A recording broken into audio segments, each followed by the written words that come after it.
అభ్యర్థులను ప్రకటించింది. ఇందులో శ్రీకాకుళంలో కింజారపు రామ్మోహన్ నాయుడు, విశాఖపట్నంలో భరత్, అమలాపురంలో గంటి హరీష్ మాధుర్ అంటే గంటి మోహన్ చంద్ర బాలయోగి, లోక్సభ మాజీ స్పీకర్ దివంగత బాలయోగి కుమారుడు గంటి హరీష్ మాధుర్, అదేవిధంగా ఏలూరులో పుట్టా మహేష్ యాదవ్. ఏలూరులో పుట్టా మహేష్ యాదవ్ అనంటే యనమల రామకృష్ణుడు అల్లుడు. అదేవిధంగా అక్కడ గతంలో టీటీడీ చైర్మన్గా చేసిన పుట్టా సుధాకర్ యాదవ్ కుమారుడు. ఇతను పుట్టా మహేష్ యాదవ్ని ఏలూరు లోక్సభ నియోజకవర్గానికి తెలుగుదేశం పార్టీ అభ్యర్థిగా అనౌన్స్ చేశారు. అదేవిధంగా విజయవాడకి కేశినేని శివనాథ్, కేశినేని చిన్ని, ఈయన దాదాపుగా 2 సంవత్సరాల నుంచి ఈ నియోజకవర్గంలో పనిచేస్తున్నారు. సేవా కార్యక్రమాలతో పాటు అన్నా క్యాంటీన్లు, అదేవిధంగా ఆరోగ్య శిబిరాలను నిర్వహిస్తూ ఇప్పటికే ప్రజల్లో బాగా పాపులర్ అయ్యారు. అందువలన కేశినేని శివనాథ్ని అభ్యర్థిగా ఎంపిక చేయాలని తెలుగుదేశం పార్టీ దాదాపుగా 6 నెలల క్రితమే నిర్ణయానికి వచ్చింది. దీంతో కేశినేని శివనాథ్ పేరుని కొద్దిసేపటి క్రితం తెలుగుదేశం అధినేత చంద్రబాబు నాయుడు అనౌన్స్ చేశారు. గుంటూరుకి పెమ్మసాని చంద్రశేఖర్ పేరుని ప్రకటించారు. పెమ్మసాని చంద్రశేఖర్ కూడా ఎన్ఆర్ఐగా ఉన్నారు. దాదాపుగా గత 10 సంవత్సరాల నుంచి కూడా తెలుగుదేశం పార్టీ ఎన్ఆర్ఐ వింగ్లో ఉన్నారు.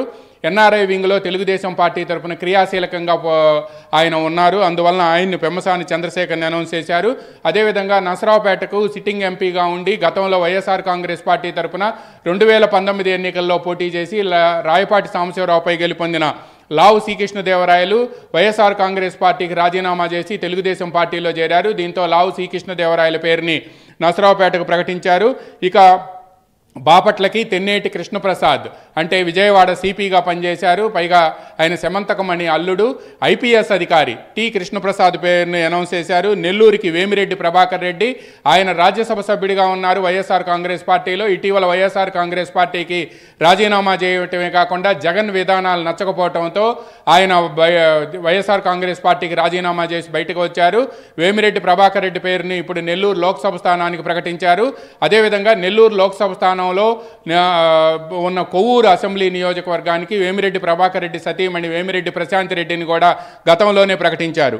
అయితే ఇక చిత్తూరుకి దగ్గుమళ్ళ ప్రసాదరావు, ఈయన ఇన్కమ్ ట్యాక్స్ అధికారి, ఐఆర్ఎస్ ఇండియన్ రెవెన్యూ సర్వీస్కు చెందిన అధికారి, బాపట్ల నుంచి పోటీ చేయాలని భావించినప్పటికీ ఆ తర్వాత కుల ఫార్ములాలో భాగంగా చిత్తూరుకి ఆయన్ని వెళ్ళమని పార్టీ హైకమాండ్ ఆదేశించింది. దీంతో దగ్గుమళ్ళ ప్రసాదరావు పేరుని చిత్తూరుకి పరిశీలనలోకి తీసుకున్నారు. అదేవిధంగా కర్నూలుకి బస్తిపాటి నాగరాజు, ఈయన్ని పంచలింగాల నాగరాజు అని అంటారు, ఈయన పేరుని కర్నూలుకి అనౌన్స్ చేశారు. ఇక నంద్యాలకి బైరెడ్డి శబరి, ఇటీవలనే తెలుగుదేశం పార్టీలో చేరింది, గతంలో బీజేపీలో ఉన్నారేమే. ఈమె పేరుని బైరెడ్డి రాజశేఖర రెడ్డి కుమార్తె బైరెడ్డి శబరి పేరుని అనౌన్స్ చేశారు. అదేవిధంగా హిందూపూర్కి బీకే పార్థసారథి గతంలో తెలుగుదేశం పార్టీ తరఫున చాలా క్రియాశీలకంగా వ్యవహరించారు. ఆయన అనంతపురం కానీ లేకపోతే హిందూపురం లోక్సభ నియోజకవర్గాల్లో ఏదో ఒక స్థానానికి ఆయన పేరుని ఎంపిక చేస్తారు అని చెప్పినప్పటికీ కూడా దాంట్లో కొంత అసంతృప్తి వ్యక్తం చేశారు బీకే పార్థసారథి. దీంతో తెలుగుదేశం అధినేత చంద్రబాబు నాయుడు బీకే పార్థసారథిని పిలిపించి పార్టీకి విధేయుడిగా, అదేవిధంగా తన పట్ల లాయల్గా ఉన్న బీకే పార్థసారథిని మీలాంటి వాళ్ళు ఢిల్లీలో ఉంటే పార్టీకి అండగా ఉంటుంది అని కూడా ఆయన చెప్పారు. దీంతో బీకే పార్థసారథి పేరుని అనౌన్స్ చేశారు. ఇక అసెంబ్లీ అభ్యర్థుల జాబితా వచ్చేటప్పటికి అసెంబ్లీ అభ్యర్థుల్లో మొత్తం 11 మందిని అనౌన్స్ చేశారు. ఈ 11 మందిలో ఇప్పటి వరకు కూడా తెలుగుదేశం పార్టీకి సంబంధించి మొత్తం 144 స్థానాల్లో తెలుగుదేశం పార్టీ పోటీ చేస్తుంది. మొదటి జాబితాలో 94, రెండో జాబితాలో 34, మొత్తం 128 స్థానాలకు సంబంధించి మొదటి 2 జాబితాల్లో కూడా అభ్యర్థులను ప్రకటించారు. ఈ మూడో జాబితాలో 11 స్థానాలు అంటే 128 + 11 139 స్థానాలకి అభ్యర్థులను తెలుగుదేశం పార్టీ ఈ రోజుతో మూడో జాబితాతో ప్రకటించినట్టయింది. ఇంకా కేవలం మరో 5 నియోజకవర్గాల్లో మాత్రమే తెలుగుదేశం పార్టీ అభ్యర్థులను ప్రకటించాల్సి ఉంది. ఇందులో కూడా శ్రీకాకుళం జిల్లా పలాసలో గౌతు లచ్చన్న మనవరాలు గౌతు శ్యాంసుందర్ శివాజీ కుమార్తె పలాస నియోజకవర్గం నుంచి గౌతు శిరీష పేరును ప్రకటించారు. ఆమె తెలుగుదేశం పార్టీ ఇన్ఛార్జిగా ఉంది. తెలుగు మహిళా వింగ్లో కూడా ఆమె చాలా క్రియాశీలకంగా వ్యవహరిస్తుంది. అదేవిధంగా సిఐడి కూడా శిరీషను తీవ్ర ఇబ్బందులకు గురి చేసింది.